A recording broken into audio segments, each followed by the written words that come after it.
Hey, what's up, everybody? Welcome to the 2019 bow season for a lot of us. For me, it's going to be just a couple days. And welcome to episode number 79 of the White Knuckle Podcast, powered by Ozonics.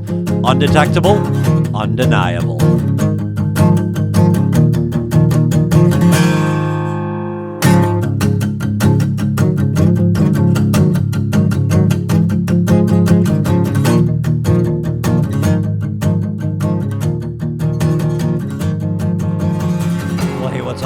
Thanks for tuning back into episode number 79 of the White Knuckle Podcast. Today we've got a show that's it's a special show. It's a show that we did with a guy by the name of Scott Cronin. Many of you may or may not have heard of Scott. Scott's a pro staffer with Cabelas. More important than that, Scott has a heart the size of Texas or whatever's huge in your world. Scott's a truly one-of-a-kind and has a passion for people and particularly kids. He's a teacher down in Kentucky, and I invited Dave, who's also a teacher and a longtime team member of White Knuckle, and is becoming a frequent co-host here on the show. I invited both of them to get on and talk about the importance of getting kids involved in the outdoors. So without further ado, here is our conversation with Mr. Scott Cronin and Mr. David Prochnow. Well, hey, everybody. Welcome back to the White Knuckle Podcast. Tonight, I am joined by my co-host, David Prochnow, just the other side of the county from me here in Wisconsin. And somewhere down in Kentucky, we're joined by Scott Cronin. Scott, did I get your last name correct? Yes, sir. Awesome. Well, Scott, for those of you who don't know him, started receiving national recognition for his work regarding educating others about hunting, conservation, and wildlife management. Scott, you're a teacher through the year, and you've also won some awards for being a teacher of the year through the National Wild Turkey Federation, and you're also recently honored by the Kentucky Department of Fish and Wildlife Resources. Is that correct? Yeah, that's correct. The Kentucky Department of Fish and Wildlife was... they were confident on the work that we've done with the Explorer Bow Hunting Program that is actually branched out through the ATA. But we've been able to spread the word about archery and get youth involved in the state of Kentucky. And the Kentucky Department of Fish and Wildlife took it upon themselves to more or less say thank you, and which was really not needed.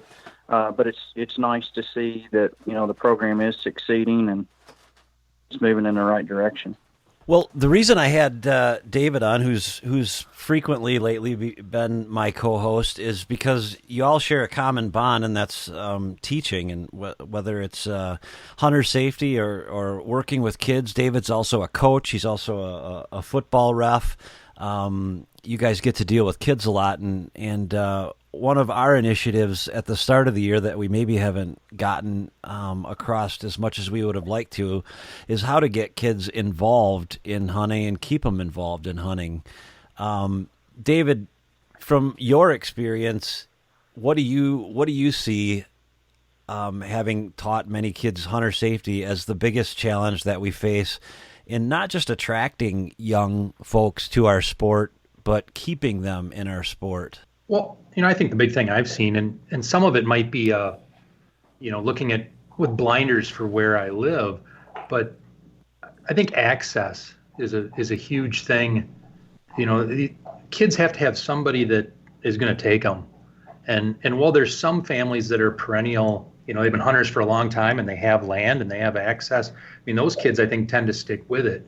But if you're trying to lure in ones that maybe have an interest, but not the access, that becomes the issue. And, I know in Wisconsin, they're doing a lot with these mentorship programs and, trying to hook up other adults with kids and get them out there. I think that stuff is huge because, I don't know, maybe it's kids always, but kids today especially, they don't have a lot of patience for that. If something isn't tripping their trigger, they'll move on. See that in athletics and everything. As soon as it's not fun, they're good. They're done. They aren't necessarily going to dig in. Scott, I'm not sure how you feel about what David said, but one thought that came to mind is a recent conversation with one of our partners. In the conversation was with one of the folks from Ozonics, and we were talking about the future of fishing and how the fishing people are really excited because for $20 a kid can get a rod and reel and go fishing and he used your exact verbiage, access to maybe not access to a $50,000 bass boat, but he's got access to go fishing, and he's got as good of a chance at catching a fish as the guy with the $50,000 bass boat. Maybe not as good of a chance, but arguably a chance nevertheless. Yeah, there's definitely there's a reality aspect of when you start looking at getting youth involved with anything, whether it's fishing or hunting, and the world that we live in today. Anybody is gonna, at some point in time, they're gonna look at their budget and they're gonna look at their time. And one thing with fishing that I can fall back on, and I'm sure you all probably can too, that is that there was probably a whole lot more fish caught in my life at the beginning stage of enjoying the outdoors than there were squirrels being put in the back of my vest or deer being harvested and drug out of the woods. And so when you look at that and you're comparing what the license and what the cost is with the fishing pole and the license, it's a legit point, but there's a responsibility amongst ourselves as hunters to find a way to mentor kids, whether that's working with the National Wild Turkey Federation or Ducks Unlimited or Quail Unlimited.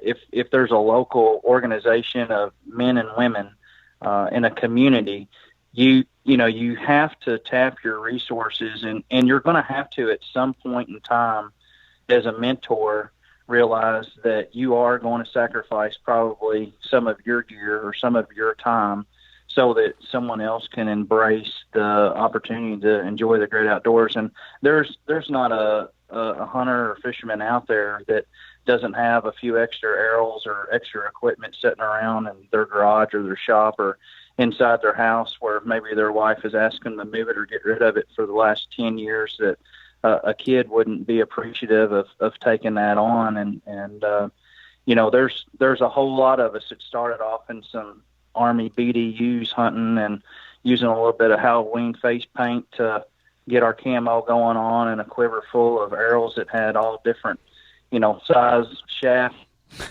different broadheads and different color fletchings. And I can tell you what, some of those days were a whole lot more enjoyable and less stressful in the woods than, doing things at a level that some of us do now. But, it's going to take, it is going to take a little bit of effort in the hunting industry to work on pricing on their behalf. But at the same time, we don't have to, as individuals, wait for those prices to drop or sales to go on. I mean, there's definitely the opportunity there for us to find a bow for sale, a yard sale, make sure that it's a safe piece of equipment, or an old 22 rifle, or something that's gonna get a kid involved and start getting them engaged. Well, I couldn't agree with you more. I think that one of the messages that needs to be heard from all of us, you mentioned the word community, and we all are part of a community, whether it's bow hunting, gun hunting, or hunting in general. And that's that you don't, yes, we all like, the gear and all that good stuff. It's nice, but it's not necessary to have an experience. And I think the one thing that we don't stress enough is our experiences. We need to remember that they should be measured by the memories that we make, not necessarily what we got. Right. And one thing that we have to look at now, and we all have to kind of get on the same page and figure out what our goals are locally, what our goals are in our state, and what our goals are nationwide. And we all can fault ourselves at maybe what we're not doing, and we can all probably critique ourselves on what we need to do and improve on this or that. But we do need to stop in where we're at in this day and time and pat ourselves on the back as far as sportsmen go, because when I was younger and coming up, basically it was an uncle or a dad or a guy that lived down the road or somebody that was the mentor for the youth, whether that was me or you or the friend of ours that got to go on a rabbit hunt or a bow hunt or a rifle hunt. But these organizations now, I mean, I would argue with anyone that if they ever come out and said, well, the hunting and fishing organizations aren't doing enough for youth, I would have to argue against them, because there's not a weekend or a week that goes by that you're not hearing about some type of conservation camp or a network of QDMA or NWTF or some other nonprofit organization or conservation organization that's not trying to do a field to fork program or trying to do a non-traditional hunter program to get people out in the field. And those resources are there, and a lot of times those resources are there for free. So, you do have to do a little bit of work, and you do have to dig a little bit to kind of spread that message and get that word across. But once you see it firsthand with your own eyes and see a youth engaged in shooting a bow or shooting trap or going fishing or whatever it is, I mean, you can tell right away whether or not they're hooked on it and it's something that they're going to carry on. And there's a lot of kids today that, for whatever reason, not getting into a political battle, but they just don't have the role model as parents that they need. And some kids, unfortunately, they may not even have a parent around anymore due to maybe a parent was killed in the service or something tragically happened in their life. And we need to slow down and remember that sometimes, that maybe we do need to take that boy or that girl out on a hunt or out on a fishing trip to get them involved and do it in whatever way or means possible it is, whether that's us doing it or the scouts doing it or one of the organizations doing it, and dedicate our time so that they can experience, for the first time or a little bit more of an engaged experience, what we know about. And it's all so great. I mean, we probably spend too much time in the outdoors once we get addicted to it. If you really want to be honest, our priorities are sometimes changed, and sometimes it's where we let other things slip and go down because we do enjoy it so much. David, anything to add? No, I think he's spot on. I mean, it becomes cultural, and it's a culture that those of us that treasure those things have to want to carry on. I mean, Scott, I don't know what your background was coming up. I know I didn't come from a hunting family per se. Jason and I have been friends since we were tiny, and Dan and people like that who know they know who they are. I mean, if it weren't for my friends who were doing it, I wouldn't be doing it today. I mean, I was just lucky to fall into those circles, And I think when you honestly look at the people who are probably some of the best mentors and role models and volunteers and selfishless people that are in the hunting industry or the outdoor industry in general, I think most everybody that you look at, if you spend just a little bit of time and track back their roots and what they come from and who they were, they all had somewhat of a struggle to get the outdoors as much as they wanted. I mean, I can remember, as myself as a younger person and people that I know that are in the outdoor industry every day for a living, that, there was never a point in time when I grew up that I wanted to sit down on the couch and eat Cheetos and play a video game. Like, I wanted to get out of school or get done with my chores or get done with a sport, and I wanted to go hunt. And whether that meant riding my bike with a friend and going off onto a piece of property to squirrel hunt for a couple hours after school, or, once you get your freedom of your license and getting around with some friends and shooting some frogs or just enjoying camp. I mean, there was always that amount of pull that the outdoors gave me that always made me prioritize or want to do things in a direction that I wanted more of it. And these people that we look at that have excellent programs, to get youth involved, or these people that volunteer their time, whether it's teaching hunter education, or have a full-time job or responsibility to educate and mentor youth. Most all of them are just good people. They're solid people that knew the importance of the outdoors to them. The story is almost always repetitive, that their dad didn't hunt or grandpa hunted just a little bit and they followed him along in the field. But, most of us in our age range, whitetail deer and turkey and all the other things that we talk about hunting, that wasn't what the people were hunting when we were younger, growing up, that were older, that were around us. They were more small game hunters. And Mm-hmm. and that goes back to the youth. It's like there's no sense in having a crossbow debate, and there's really no sense of having a compound versus recurve debate, because we're so fortunate to have the game that we do, and we're fortunate to have the equipment and the companies that we have to provide us with products that are to our disposal, and it's our choice what we use or what we want to use. And we've got to get focused back on the aspect that, hey, we are people. Things come full circle. We've killed some big deer, or we've killed this, or we've killed that, or we've hunted this state, or we've gone to this country. And you got to come back and remember, like, hey, can I volunteer 4 or 6 hours of my life, or can I volunteer a weekend of my life just to take a kid out to the woods to try to shoot a squirrel?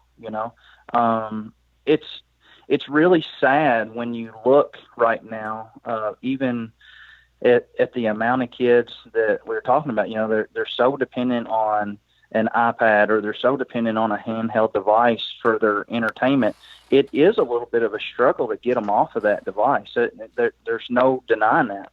But once you get them off that device, and once you listen to, no, I don't want to do this, or, oh, it's hot outside, or, oh, it's cold outside. Once you get past that breaking point, and they get it, and they open their eyes, and they smell the air, and they see it, well, they love it. And there's very few kids that don't love it. And not everybody's going to be entertained at the same level. It's going to be something that you're going to have to work with each and every individual kid on, almost like an individualized instruction. It may be one kid enjoys shooting a crossbow more than they enjoy shooting a compound. And it may be that one individual wants to talk more about bucks, and another individual's wanting to talk more about, hey, how can we make our own jerky? And you're just going to have to figure out what that niche is with that one particular kid. And they're going to spread the word, and they remember that. They're going to come back, and we can talk about full circle and community. They're going to give back later, and they're going to be just like those people that I told you in the outdoor industry. Whatever they do, they had a great experience, and they give back because they remember somebody took the time to introduce them to fishing or hunting. And it doesn't matter what level it is. I mean, if there's a gateway into the outdoors, I think it's a mentor. I think that it's that person that takes somebody fishing, or it takes somebody to the gun range to shoot a muzzleloader for the first time, or takes them to the range to shoot 10 arrows with all different colored fletchings and a piece of PVC pipe for the first time at 10 yards. And it takes sacrifice from us. And when you as an individual will accept the fact that you are going to have to give up some of your time and give up some of the resources that you have to see others prosper, it's worth it. But it's a big step to cross that line, and David can tell you, and I will tell you, in any hunter education book, anywhere that you study in any state, there's always stages of the hunter, and at some point in time, there's the method stage and the limiting out stage, and then you get to that mentor stage, and at any point in time of your hunting career, if you've not experienced that mentor stage, you're missing out. And I think you're missing out probably on the best sector of the hunting lifestyle. Now, Scott, you've been in ag education for a long time. Is that a curricular piece of that? I mean, as far as land and wildlife management, does that Does that play into there in the schools?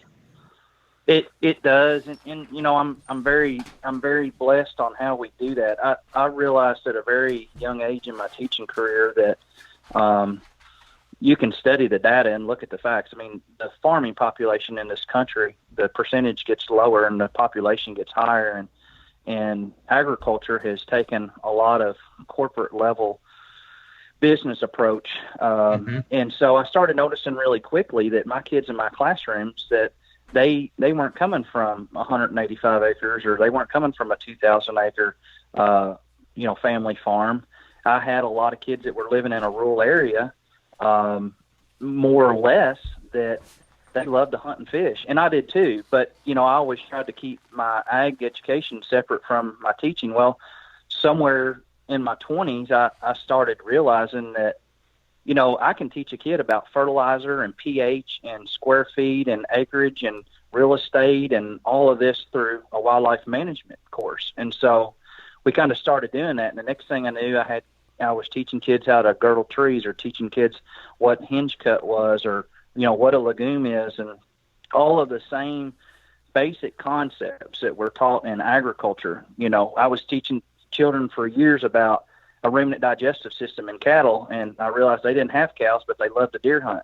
And it was a whole lot easier for me to sit with a kid in class and say, hey, look, here's a deer. It's a ruminant animal. Next time you field dress one, cut its stomach out, and bring it in. We'll dissect it in class. And you start putting that together, and then you offer hunter ed in the classroom. And 17 years later, my curriculum is more or less, I have kids that take my class now because the fact that they realize that they're going to learn about not only environmental aspects of science and natural resources, but there is a career aspect out there now that wasn't so much in the front of things when we were going to school. You'd ask little Johnny, what do you want to be? I want to be a firefighter. And little Susie wants to be a nurse. But you really didn't hear any teacher saying, hey, would you like to be a private lands biologist, or would you like to go to work and be a real estate agent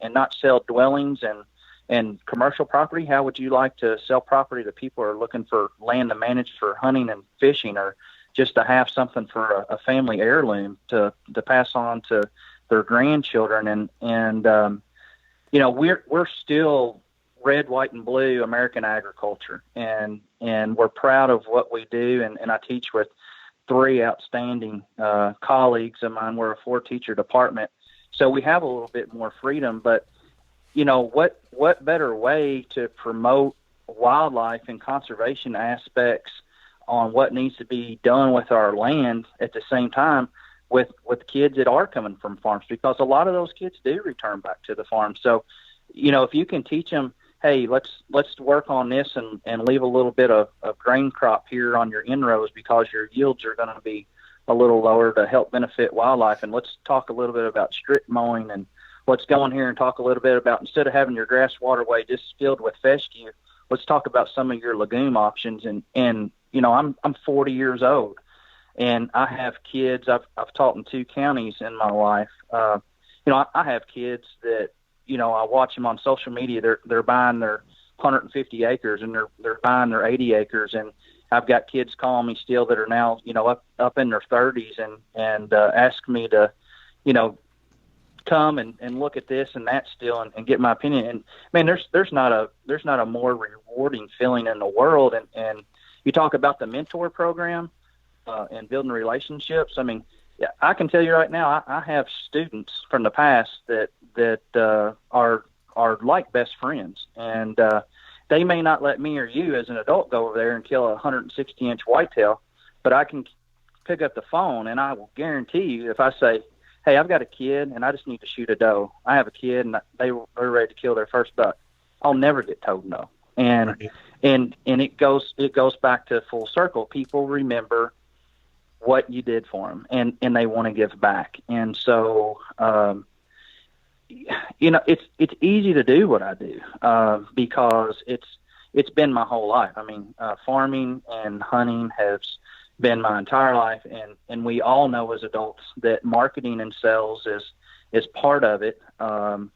And if we can focus with youth on handling a weapon safely and teaching them the basics of, this is a shagbark hickory, this is the difference between a red oak, this is the difference between a white oak, this is a soft mash tree, this is a lagoon, this is a invasive species, this is a native species.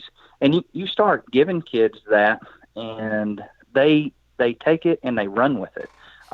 Not every kid, but the majority do. And that's done through just a really creative way of agriculture education.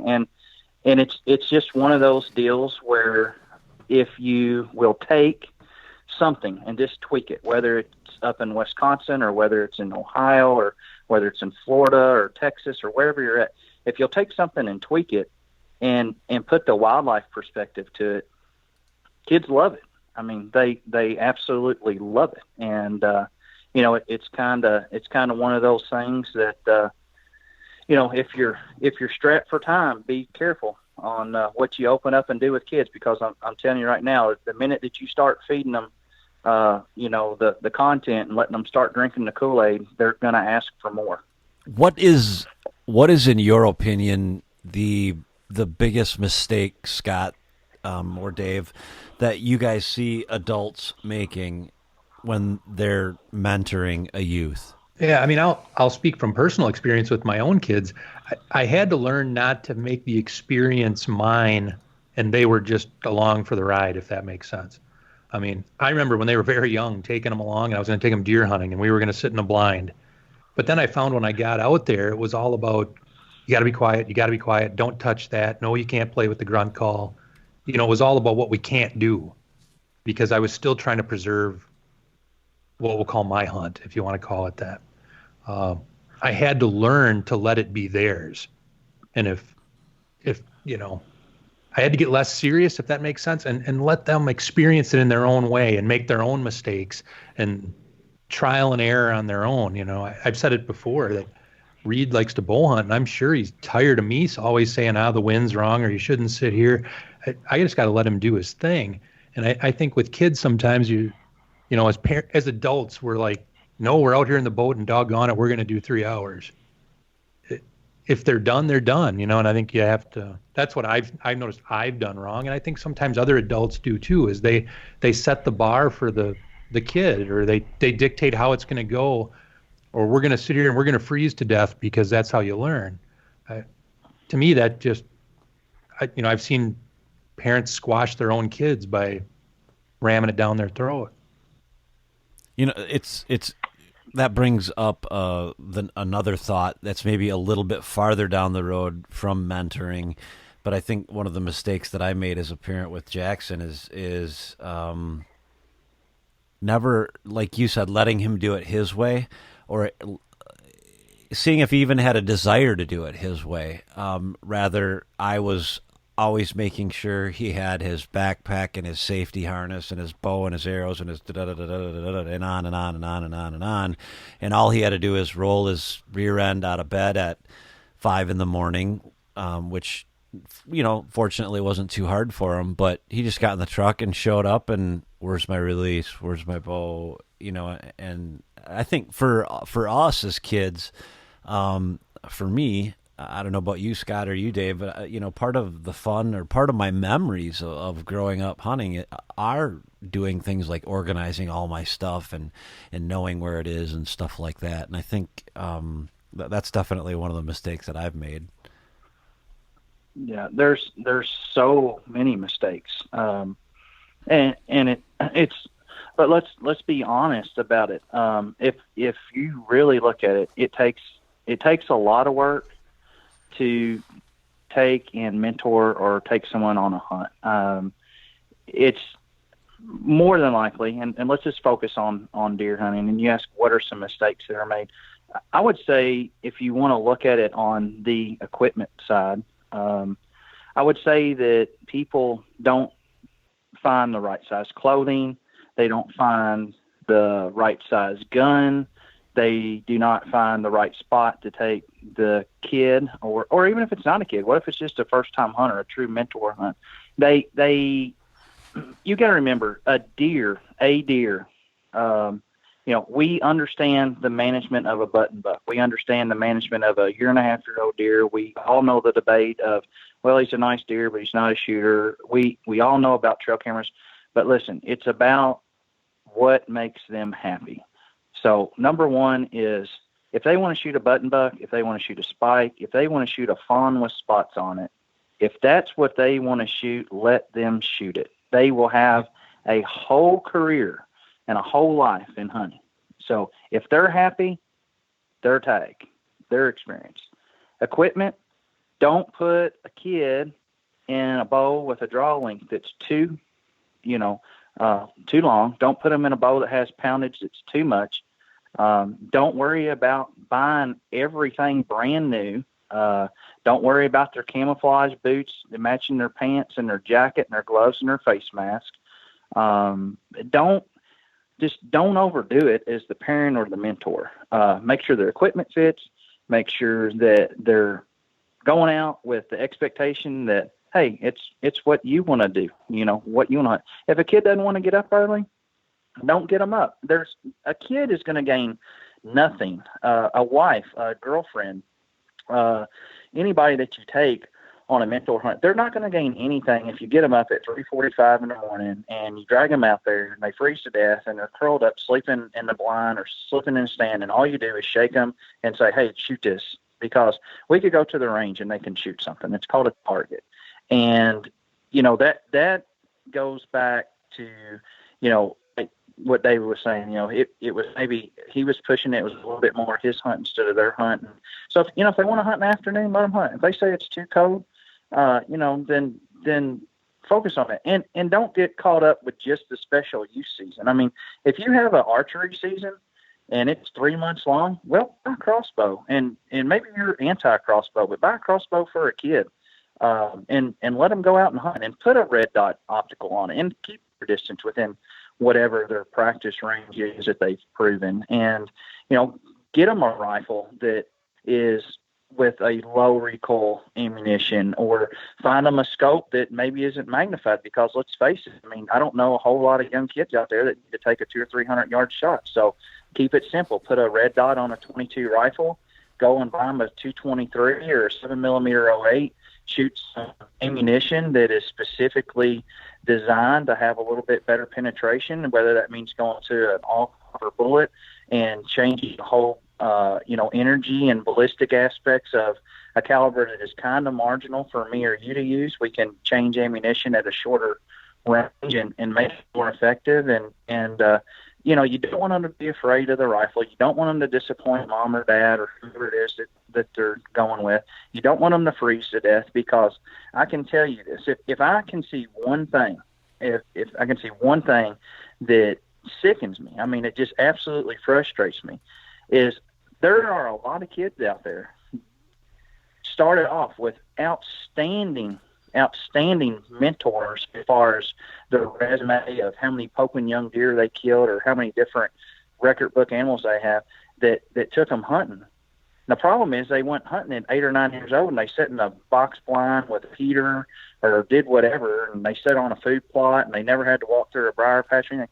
But at 13 years old, you ask them, well, do you hunt? No, I killed one when I was younger, 140 inches. You're like, well, why don't you now? It's boring. That's crazy. Or you can talk to a kid that's killed a 140-inch deer, and they're like, yeah, I killed a 140-inch 8-pointer, but they've never killed a limit of squirrels in their life. And you were talking about packing and organizing your stuff. I mean, I can't even begin to tell you how many nights I double check my broadheads, or I made sure that I had a fresh batch of arrows pledged up for my quiver, and yeah, you bet, man. I was proud of that stuff, and I'm so proud of it that I'm 40 years old, and I know that I'll never use some of that stuff again. But it's such a keepsake, and I wouldn't take anything in the world for it. I mean, I've got things that are in my garage stored that are 20 years old, and my heart will never be soft enough to get rid of it. I mean, someone will throw it away when I'm long and gone off this earth, and it's important. It's important to teach kids, why are the deer eating? Why are we hunting in the afternoon? Why are we going out at this time? And utilize things. Don't drag a kid out there at 2:00 in the day when you know darn good and well that deer movement's not going to start till 5:30. If anything, I'm going to tell you to push the limits. And if you got a young kid, you're not necessarily going to make it easy on them, but you may want to realize that you're basically working with an attention span, honestly, of about a 90-minute time period. And I think that's kind of where everybody needs to start, is what can I get done in an hour and a half period of time. And if they do well and that hour and a half goes really well, then next time that you can maybe push it to 2 to 3 hours. But are so advanced. I mean, if you come here to hunt or I go there to hunt, we're going to have good gear. We're going to hunt sun up to sundown. You can't do that with a 7, 8, 9, 10, 11, 12, 13-year-old kid or somebody going hunting for the first time. It's like saying, let's not put kids in T-ball and let's not let kids play Little League and let's not let kids Babe Ruth. But I tell you what, let's just go ahead and throw them in the Major League and see how they do. Well, they're going to strike out.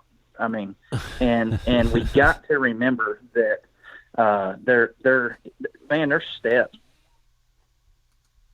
and maybe we're running marathons now in our hunting, but we got to remember we're going to go crawl. Hey, what's this? And it could be just like a fly in the blind or something. Like, hey, can we open the window and let him out? But your patience has got to be there. Your adaptation to stepping back and realizing that it's a person who is not as serious about it as you are, and just focus on the basics and go from there. That's a big thing. And last but not least, where's a mistake made? I would probably say a mistake is made with mentors probably not opening their eyes and looking behind the corners and the little closed doors in their community for the kids that need to go, and maybe sometimes telling your kids that they need to set this one out. There's somebody else that needs to go. That just comes back to looking at what your community needs. And that may be that there's a kid that's a little bit different, and there's a kid that doesn't have things that some of the other kids do. And, you're just going to have to kind of step outside the box and reach out. And maybe that means going down to your local National Guard. Maybe that means that you're going to go down to the Boys and Girls Club and talk with a director. But I guarantee you there's a kid out there that wants to go hunt that is never going to ask for it. And they may or may not have the parent around to sign a form or sign a waiver involved or step up for them and be their voice. So that would be the thing that I would challenge everyone. And the good thing about a podcast is you do have an audience that can reach anywhere in the United States. And we all need to remember that there's a lot of kids around besides our own kids that deserve the opportunity to go hunt. And we can't overlook those fellas and those gals. And I know we were talking about mistakes, but I think like Scott's talking about that perspective and patience. I mean, I think one thing maybe we do a better job of now, and through social media and stuff, I see it too, is the appreciation for a good sunrise. Or, I mean, who doesn't love those fall full moons that just take up the whole sky? Or, the total experience where, we're out deer hunting or we're duck hunting or whatever we're doing, but that taking a moment to take in the little things, the smells, the sights, the, changing of the trees. I see that in kids a little bit, that they do have an appreciation for those things if you let them. I guess I'll put it that way. They really do. We banded ducks yesterday, as an activity with school, and the issue that sometimes we have is, do we have our I's dotted and our T's crossed? And at the end of the day, I asked some of the kids, what was the best part of the day? And I had a kid that got to ride on an ATV for the first time. I mean, you just got to stop and remember. I mean, we're all blessed. We're all fortunate. We all have gear. We all have a place to go. And I mean, seriously, we're sitting there doing a national banding project, and I ask a kid, and they're serious, and they're sincere when they say it. They were just amazed. I had a young lady that's in high school. She's never rode on an ATV, and she thought it was the greatest thing in the world. And I mean, that was the least of my worries for the whole day. But you know what? That made her day. Mm-hmm. And when you listen to your kids, whether it's the kids that you take or whoever, man, they'll let you know so much. And you know, youth get a lot of attention on this mentor and special season stuff.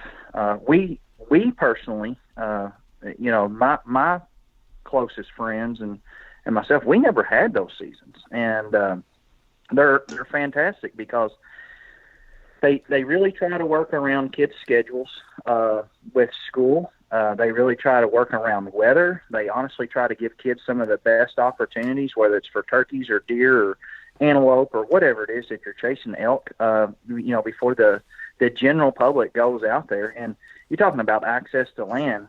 Go check out some of your public ground during a youth season. Man, it's vacant. It's a ghost town. And, you know, that's some of the best hunting that there is, because none of your major seasons have gone on to put that pressure and push those animals back into the thicker cover. And, you know, no one can look at you in the eye and say, well, I don't have a place to take a kid. That's wrong.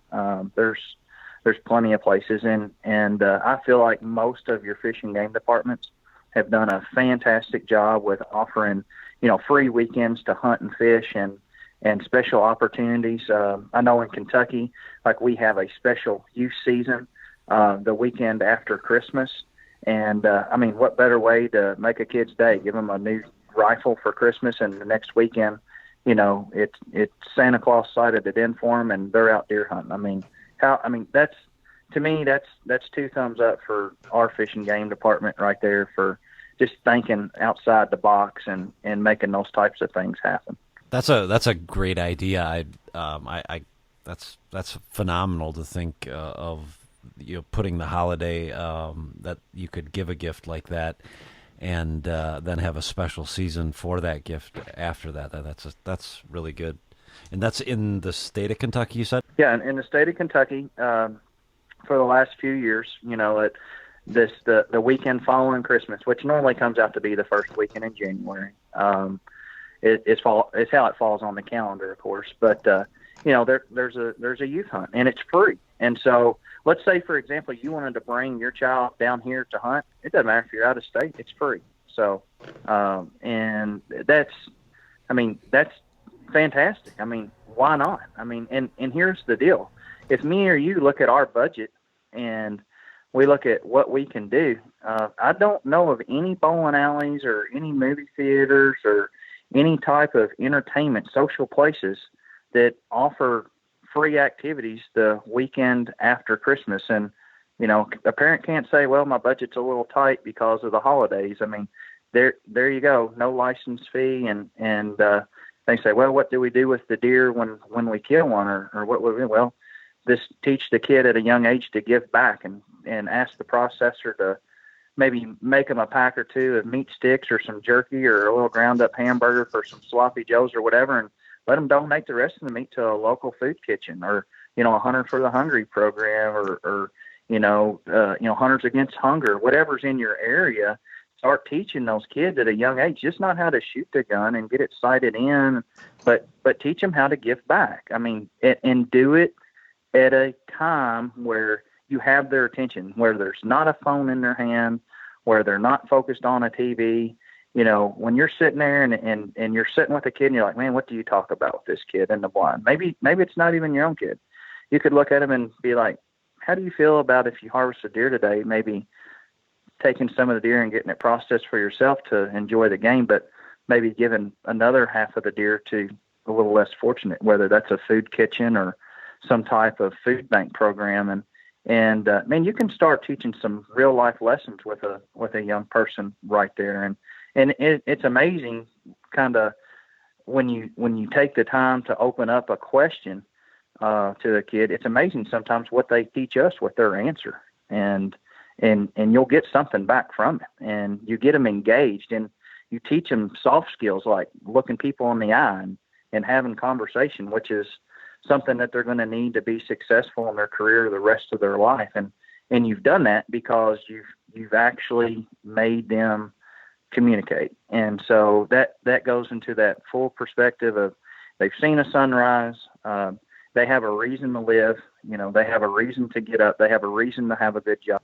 They have a reason to be successful. They have a reason to get done with a day's honest work so they can go do something that they want to have fun with. And, David can tell you, and I can tell you, there's statistics that are out there that, they're wanting to talk about kids and suicide and kids and drinking and alcohol and all that. Well, there's more people spending too much time sitting in front of a computer making spreadsheets and data and graphs, reporting that information, because in my opinion, they need to get their butt up away from that desk and office and go grab a kid and get them in the outdoors.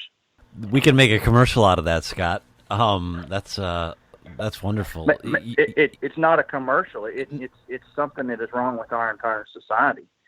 Everybody wants to blame, and it could be a great campaign, and it could be for us, and we get it. But I'm telling you right now, it's sad. I had said it would make a great, commercial, and you were pointing out that it wasn't a commercial. It is a sad fact that it's an epidemic. Yes. And I can't disagree with you. What are your thoughts, David? You're certainly have to have an opinion on something like that. Well, no, I think he's spot on. And it's not an excuse. It's become an excuse that we're all so busy. Talk about kids slipping through the cracks and whatever. It's like he said, if as a community we would just reach out to those kids and engage them, they're dying to be engaged. I don't even know how to word it. The world just races by, and some of those kids, you're right. If we pull them off the couch and say, let's go do something, they're not adverse to doing it. We just, as adults, we have to make it a point to reach out not only to our own, but to the ones around us. And I see that, through coaching and stuff too. A lot of kids just don't get engaged. They don't. By adults. They don't. And the thing is we used to play t-ball on a little dirt field that had dandelions out in the outfield, and we used to play at our local church softball, or we went and played at our local high school baseball team, or a girl played volleyball and she played basketball, and she was a top-notch academic kid, and we look back at our younger years, and everybody kind of they were involved, and there was always kind of an outcast kid or a kid that didn't do much. But one thing I just want to go back to real quick is one of the things that David said at the onset of our conversation was access. And my first thought was, access, it's a problem. I don't own land anymore. I used to. Where would I take a kid? I lease land. And then, through our conversation, you brought up the public hunting. And, last year I gave up the private ground that I had. I didn't give it up. I just didn't hunt it. I went strictly public. And I had a great time. And so you're right. There is really no excuse for not taking someone out there. And it doesn't have to, guys and gals, it doesn't have to be deer hunting. No. One of my first podcasts that I ever did, it was with Gene Wenzel, and that's one of the things that we talked about is that David, how many times did we chase chipmunks, squirrels, whatever? We didn't start deer hunting until we were, I think we all gun hunted when we were 12, but as far as, going hunting, by ourselves or with our buddies, it was squirrel hunting and rabbit hunting and stuff like that. And we just, that's just, when's the last time you heard of a 16-year-old kid or a 14-year-old kid going squirrel hunting? And, I think we've learned some good ways to maybe engage them a little bit more tonight than maybe what I had thought of before. Maybe they were excuses in my head, but I'm thinking, I need to just give up a day here or there, and in Wisconsin, Scott, our youth season is what is it, David? The first weekend in October? Yeah, first or second weekend October. Yeah. And it's a great time. Usually it's 100 degrees and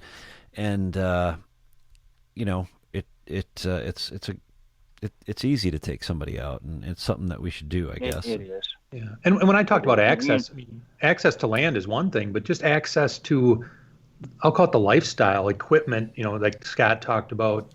We all have stuff laying around. Locally here, I'm seeing a revival of the trap shooting. The gun clubs are kind of coming back again. And like our local little high school here had a trap shoot team last year. And all sorts of schools are now having trap shoot teams. I think that access to doing those things is important. It's extremely important, because I'm going to tell you right now, we're fortunate enough that we teach hunter education during the school hours. And when I say we teach it, our range day is during the operating school schedule day. And, we're in that movement of a high school trap team, and we've got a great coach and a mentor for that. And, I would much rather turn on the national news and see where kids are completing their hunter education card at school and winning and going on to a state or national trap shoot, or reading an article in my local paper where, this local kid who started off at a high school trap shooter just got done competing in the Olympics. It doesn't matter if they get a gold medal. I would much rather have that in my news feed than I would some of this garbage that's happening in locations that are basically soft targets, and there is opportunity right now for us as sportsmen to promote, not brag on what we're doing, just promote what we're doing in the aspect that there's a lot of good news out there, and Jason, you were talking about squirrel hunting. I mean, and this may give somebody an idea. And I realize that there's probably some viewers that turn it off because, like, man, they're talking about youth. I don't have time for that. Well, that will come back to bite them in the long run. But you talk about a squirrel hunt. I mean, any one of us as a local sportsman could talk with our local conservation officer or game warden, give them the date, because most of us have a squirrel season that comes in before deer season, and say, hey, would you mind helping me do this? So I want to do the heaviest squirrel, and first kid to bring back a limit of squirrels, and the kid that's got the squirrel with the longest tail, and the heaviest individual red squirrel or gray squirrel, and have a little contest, and do it at your little local place, kind of like the old check station deal, and have it where there's a good breakfast, and let them go and spend their time hunting, and make sure they follow all the legal rules and have their license and they're safe and hunter ed cards. But talk with the local place, the restaurant or the country store or general store, whatever it is, and say, hey, look, we'd like to have this event here. Would you mind giving the kid that has the heaviest sack of squirrels a free breakfast? Or would you be willing to work on a breakfast special, a couple slices of bacon and some eggs and some toast for $4, and get these kids and parents to bring their squirrels here to check them in? I mean, most of the time, you're going to find people that are willing to help you and willing to do things, but you can't carry it all on your own shoulders. You're going to have to work together with a business or somebody else and say, hey, look, we want to do this, and this is why we want to do it. And if you look at it and we do it as sportsmen, and we do it in a way to where we're representing ourselves well, and we're not walking in there with something that's going to terrify maybe a non-hunter when they see squirrels there that have been harvested legally. And we try to represent ourselves in a professional way. Business is never going to turn down the opportunity to make a dollar. Business is never going to turn down the opportunity to collaborate with their community. And, we just kind of tweak it a little bit and throw the outdoor approach to it. And next thing you know, you've got a little squirrel hunting contest, and, you've got 11 or 12 kids in your little local community that are standing there holding up a picture of maybe their first squirrel, or maybe just a picture with them and their dad or them and their grandpa, and it's a keepsake they'll have the rest of their life. And all you did was just volunteer your time to work a scale and talk to the owner of the store, and next thing you know, you've got 26, 30 people, 40 people, 50 people, 60 people, whatever it is, involved with going outdoors and not sleeping until 10 o'clock on a Saturday morning, and getting up wondering like, what am I going to do today? We've spent a whole bunch of time talking about guns, and I know a lot of people might be thinking, well, gee whiz, White Knuckle's all about bow hunting, and we are all about bow hunting, but we're about, first and foremost, about hunting. And I think that unless or until we all acknowledge that we've got a large-scale problem, and that problem is a declining number of people that are involved in our sport, nothing's going to change. So I would just challenge everybody to take a second and think about that, and reach out to somebody like Scott. And I don't know whether there's a Scott in Portage, Wisconsin, or close, but I'm going to guess that someone similar. And not taking anything away from you, Scott, but someone with the knowledge and the know-how to get something like that off the ground has got to be, certainly close. Right. And no bow hunter should ever criticize, the gun aspect of things, because ethically, all of us that are diehard bow hunters, and practice that method, you're going to be able to get a kid involved with hunting at a lot younger age to have a lethal and ethical shot with firepower versus a bow. And what I'm getting at is there's not a whole lot of 7, 8, 9-year-old kids out there that can really have a piece of archery equipment other than a crossbow that's going to give them the ability to harvest an animal.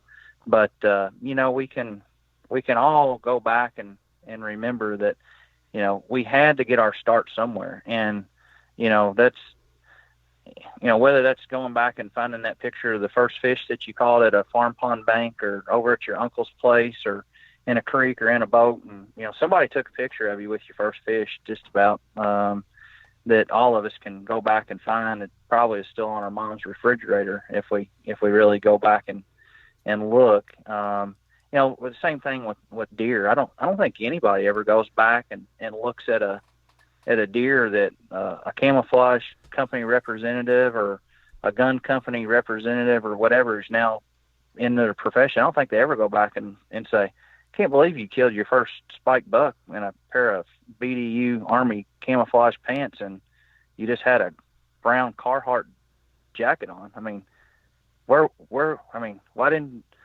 you have all Realtree on, or why didn't you have all Mossy Oak on? And I don't see where anywhere on the back of any of those pictures of youth photos where we put hashtag, 2018. Normally we put like the date, and you get what I'm saying. I mean, the hunting aspect of youth is man, it's not about face paint and hashtags right now.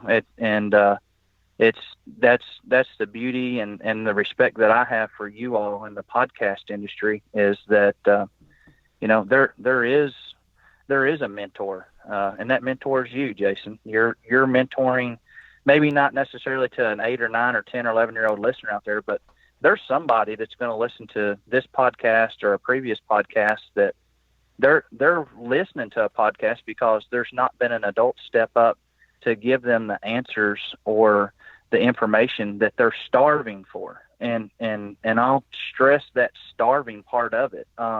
It's hard. I mean, if we're going to get honest and we're going to increase hunter numbers, unfortunately, and it will probably make a few people mad, that the hunting industry is full of a little bit of arrogance and self-confidence that can sometimes be a little bit of a turnoff to somebody trying to start something new.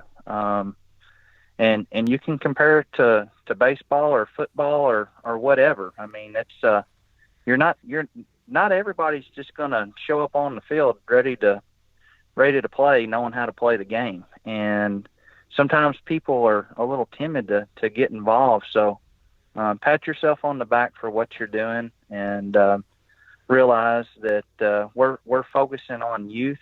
But what is youth? Is youth 36 years old and never hunted? Is youth 48 years old and they want to go and hunt because they're in this organic movement of killing their own meat and knowing that they're raising their own vegetables? I mean, age is only a number, and mentoring is something that it's going to happen no matter what. Just make sure that we do a good job of it, and be unbiased about it.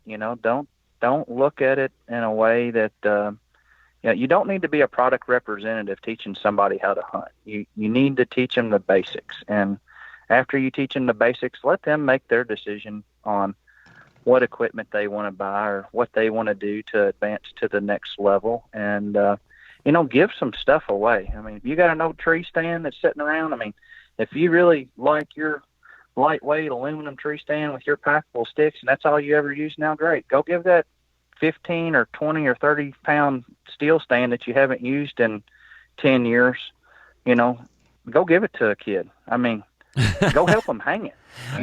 I mean, don't just hold on to it. Yeah, no, good idea. I've got a ladder stand that just came to mind that David had one of his students make, or not maybe one of his students, but make. And it's out in the timber somewhere. I got to remember where it's at, but somebody can definitely have that. Just shoot me an email. I'll figure it out and find a way to get it to you. I'm not promising it's TMA approved or anything like that, but you're gonna have to go get it because it weighs 100 pounds. it weighs a ton. But well, that's lots of great information. And David, I know you've got to jump off and get going here, but any final thoughts for you? Well, no, nothing profound. I just, thanks, Jace, for the opportunity tonight. And, Scott, it's been a pleasure, and your work should be commended. You got it's great what you're doing. It's nice to meet you, and hopefully we can continue this conversation sometime at a camp or at a convention or a show or something and pick up on it. But it's one of those things that it has to be done. I mean, somebody's got to teach somebody how to do something for the first time, and it doesn't matter what skill it is, whether it's reading a tape measure or shooting a bow, field dressing a deer. I mean, if you think about it over the years, I mean, I'm 40 years old, and some people are going to look at you and look at your age and what you've done and think, well, they're an expert. Well, I'll be the first to tell you, I'm 40 years old and I'm still learning. And so I'm not afraid to learn, but I'm not afraid to teach. And I'm not afraid to teach because of the results that I've seen and the satisfaction that I've got. You're going to mess up as a mentor. You're going to mess up taking your own child hunting for the first time, and they're going to mess up at some point in time too. They're going to miss, or they're going to cough, or they're going to do something and scare deer, or their belly's going to be a little upset, and you think you're in there the blind for 3 hours to set, and you're walking back to the truck. Whatever it is, what can go wrong will go wrong hunting with kids. So don't get frustrated with it, and put your time in. Give some of that stuff away that you don't use anymore. It makes a kid's day, and truck on, because before you know it, you may look at it where it was a drag to more or less say, well, man, I'm not going to personally get to hunt this weekend. I've got to take this little snot-nosed kid with me. Well, before you know it, you're going to be like, man, you know what? It's not going to be that good of a weekend. I might call up so-and-so and see if their kid wants to go shoot a doe with a crossbow this weekend, because I've got a farm and it's not holding any big deer for me. And I've had it for about 5 years. I really don't hunt it much, but it'd be a good spot to take them over there, because I've got these does on my trail camera every day at 4:15, and it would make a great hunt for them. So, don't trash all your farms. Don't just scrap them away. Don't be looking at things like, well, this farm's not going to be productive. That has those small deer with bad genetics and a poor age structure could be a kid's Disneyland, you know? That's a super good point, and definitely something that we all should take a step back and ponder when we're thinking about not only getting kids involved in this sport, but deviantly or justifiably deviant, I guess, is getting kids involved so that we can make sure that this sport continues on, which I believe we all have an obligation to do. So, again, special thanks to Scott and Dave for taking the time out of their days to record this podcast and bring it to you guys. I hope it inspired some of you. I hope that some of you have some great ideas. What I'd love to challenge you to do is if you do have a great idea and somehow want to get involved, I'm not sure how this all looks 6 months from now or 8 months from now, so we can get something off the ground next year. Shoot me an email with your ideas, and I'd be more than happy to try and get something off the ground with Scott and Dave and whoever else wants to get involved to get something going. I don't know how big we can make it, and it's not about making it big. If we can just impact one person, it would be really rewarding for all of us. So I would just challenge all of you to do that. That said, we did talk about equipment. If any of you have equipment, I would again challenge you to find someone in your community who needs it. I'm just going to throw it out there right now. I've got a Bear Apprentice bow that should fit just about anyone. If someone in the Wisconsin area wants it, it's yours. Just email me, jason@whiteknuckleproductions.com. No strings attached. If I've got arrows, I will give them to you. I'll give you whatever I have in terms of extra gear so that you can get someone set up. If you're a parent that's listening to this and you don't have the money to get your child a bow, just give me a shout out. Again, jason@whiteknuckleproductions.com. If you know David and you'd rather get in touch with David, it's david@whiteknuckleproductions.com, and just reach out to him. With that, I'll start to end the show for the day. I'd like to remind everyone that Ozonics is now consumer direct, and what that means is they can offer us special deals that they couldn't offer us in the past because of their agreements with retailers. That said, we have a brand new bundle. It's called the WKP Run and Gun Bundle, and it's available at www.ozonicsHunting.com/WKP. Go there and check it out at their website. Again, www.ozonicsHunting.com/WKP. With that, I think that's about it for this week. Jason out.